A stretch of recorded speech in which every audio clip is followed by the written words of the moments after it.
दोस्तों, आज हम इतिहास की उस गहराई में उतर रहे हैं जब लिखने पढ़ने का कोई रिवाज नहीं था। मतलब इंडियन प्री हिस्ट्री।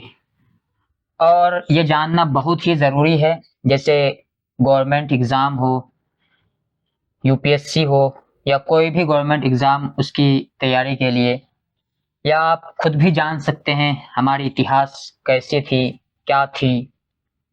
चलिए शुरू करते हैं। सोचिए, लाखों साल पहले का भारत।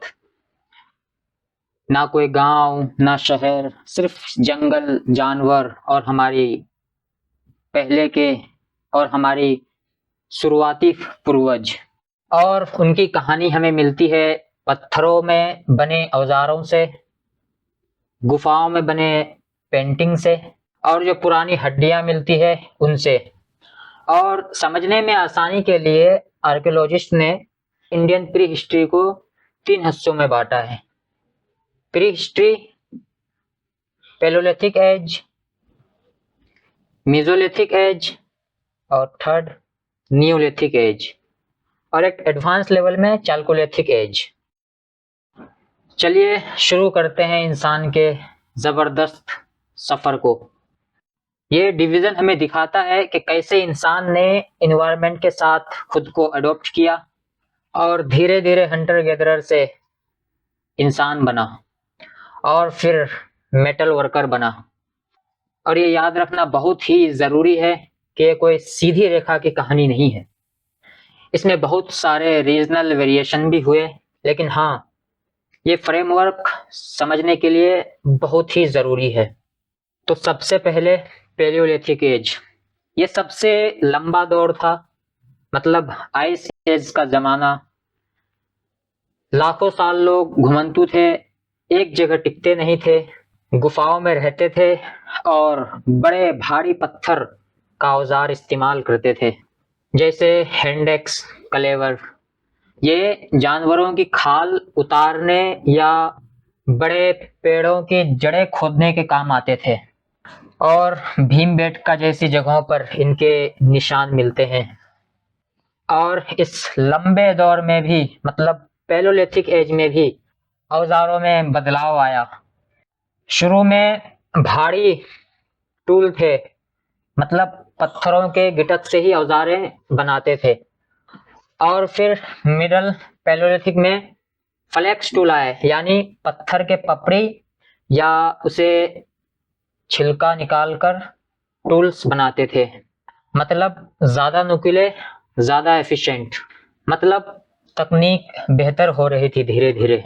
और अपर पैलोलिथिक तक आते आते तो पतले, लंबे और ब्लेड टूल्स, और यहाँ तक के हड्डियों के भी औजार बनाने लगे।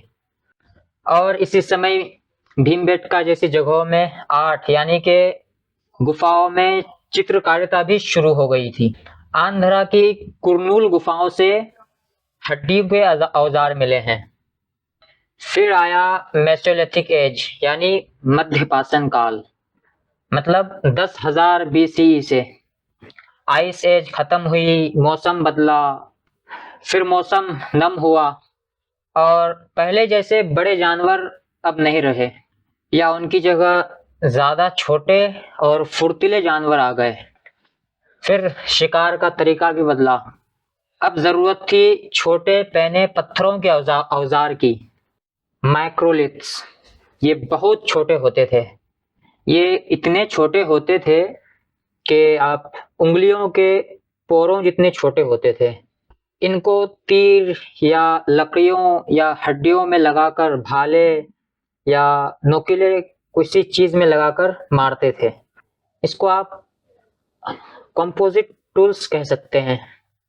मतलब औजार और भी ज्यादा स्पेशलाइज्ड हो गए।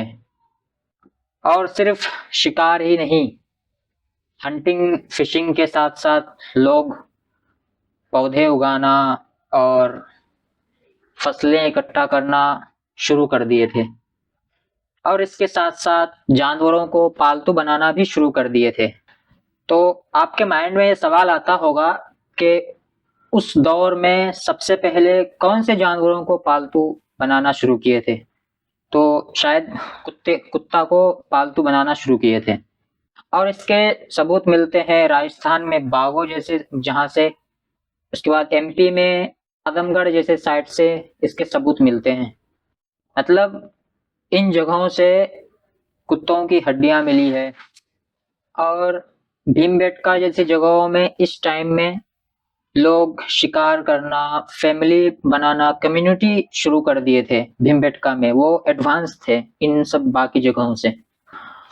और फिर आया असली इनकलाब, न्यूलिथिक एज 7000 बीसी से शुरू होती है और इसके अलग अलग किताबों में अलग अलग टाइम पीरियड है, लेकिन अप्रोक्सीमेटली 7000 ही है। न्यूलिथिक एज में इंसान ने खेती करना शुरू कर दिया था, गेहूं जौ उगाना शुरू किया। मतलब अब खाने के लिए भटकते नहीं थे। और जानवरों को पालना भी शुरू किया, मतलब भेड़ बकरी जानवर ये सबको अब पालने लगे थे। इसका मतलब लोग एक जगह बसने लग गए थे। पहले गांव बने और अब खेती और घर बनने लगे थे। अब घर बनाने के लिए ज्यादा मजबूत और पॉलिश्ड पत्थर के औजार चाहिए थे, जैसे पत्थर की कुल्हाड़ी जिसको सेल्ट कहते हैं, उसको घिस घिस कर चिकना और नुकीला बनाया जाता था। और इसी दौर में खाना पकाने के लिए मिट्टी के बर्तन बनाना सीखा। इस दौर की सबसे अहम साइट में से एक साइट है मेहरगढ़। अब वो इंडिया में नहीं है, अब वो पाकिस्तान में है। वहाँ खेती के बहुत पुराने सबूत मिलते हैं और भारत में भी कई जगहों में मिलती है। जैसे कश्मीर में बुर्ज होम की अपनी ही खासियत है। वहाँ लोग गड्ढों में बने घरों में पिट, जिसको पिट ड्वेलिंग्स कहते हैं, ऐसे में रहते थे। और वो लोग अपने पालतू कुत्तों को मालिकों के साथ दफनाते भी थे। बिहार में चिरांद से काफी मात्रा में हड्डियों के औजार मिले हैं। और फिर ये कहानी आगे बढ़ी चालकोलिथिक एज में, मतलब 2000 बीसी से कुछ जगहों में इससे पहले भी। जैसे कि नाम से जाहिर है, चालको मतलब तांबा, लिथिक मतलब पत्थर। मतलब पत्थर के साथ तांबे का इस्तेमाल शुरू हो गया। मतलब पहली बार जो धातु यूज हुआ तांबे का, कॉपर का यूज हुआ। हालांकि तांबा बहुत महंगा था, आसानी से मिलता नहीं था, इसीलिए पत्थर के औजार कंटिन्यू चलते रहे। मतलब दोनों साथ साथ चलते रहे और ये ज्यादातर ग्रामीण बस्तियों में पाए जाते थे। मतलब खेती होती थी, लोग गांव बनाकर रहते थे। कुछ गांव के चारों ओर किलेबंदी के भी सबूत हैं। उसकी खास बात यह है कि वो लोग प्रिंटेड काफी सुंदर बर्तन बनाते थे, जैसे काले और लाल रंग के बर्तन। और ये एक खास टेक्निक से पकाए जाते थे।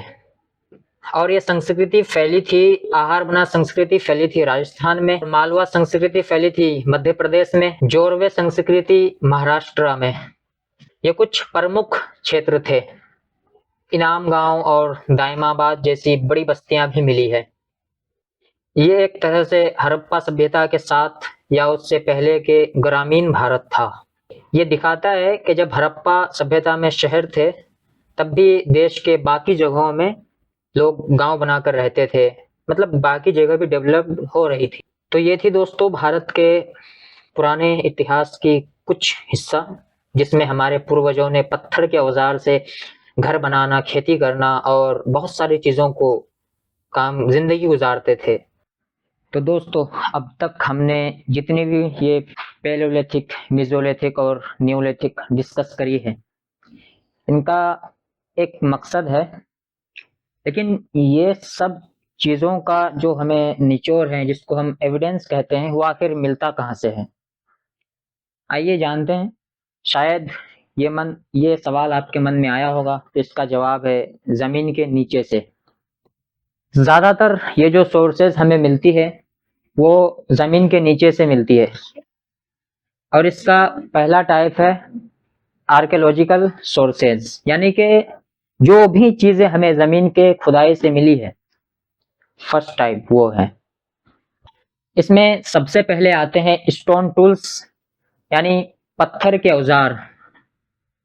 सोचिए अर्ली ह्यूमन के बनाए हुए हथियार और औजार, जैसे बहुत पुराने भारी भरकम एस्वेलियम हैंडेक्स से लेकर बाद के छोटे नुकीले माइक्रोलिथ्स तक। ये टूल्स हमें उनकी टेक्नोलॉजी कैसे डेवलप हुई, शिकार कैसे करते थे, ये सब बताते हैं। टूल्स के अलावा हमें और भी बहुत सारी चीजें खुदाई में मिलती हैं। और दूसरा है पोट्री, मिट्टी के बर्तन। और जब हमें बर्तन मिलने लगते हैं तो ये एक सिग्नल होता है कि लोग शायद एक जगह बसने लगे थे और शायद खेती भी कर रहे थे। इसका मतलब शायद सेटल लाइफ का इशारा। और अलग अलग तरह की पोट्री, जैसे न्यूलिथिक साइट की पेंटेड पोट्री, वो अलग अलग कल्चर्स की पहचान बन जाती है। और सेटलमेंट रिमेन्स, मतलब बस्तियों के निशान, जैसे कश्मीर में बुर्जा होम की वो यूनिक पिट ड्वेलिंग, गड्ढों वाले घर, ये शायद वहां की ठंड से बचने का तरीका था। आप जानते हैं कि कश्मीर में सदियों से ठंड होता आ रहा है। और मेहरगढ़, जैसे वहां पे खेती और अनाज स्टोर के बहुत सारे एविडेंस मिले हैं, जो कि अभी पाकिस्तान में है। तो ये सब हमें बताते हैं कि लोग रहते कैसे थे, खाते क्या थे, उनका समाज मतलब सोसाइटी कैसी थी। ये तो कमाल है दोस्तों। आप सोच सकते हैं, आप अपने माइंड में वो सारी चीजों को ला सकते हैं और टाइम पीरियड को अपने माइंड में बैठाकर उस टाइम पीरियड को आप देख सकते हैं।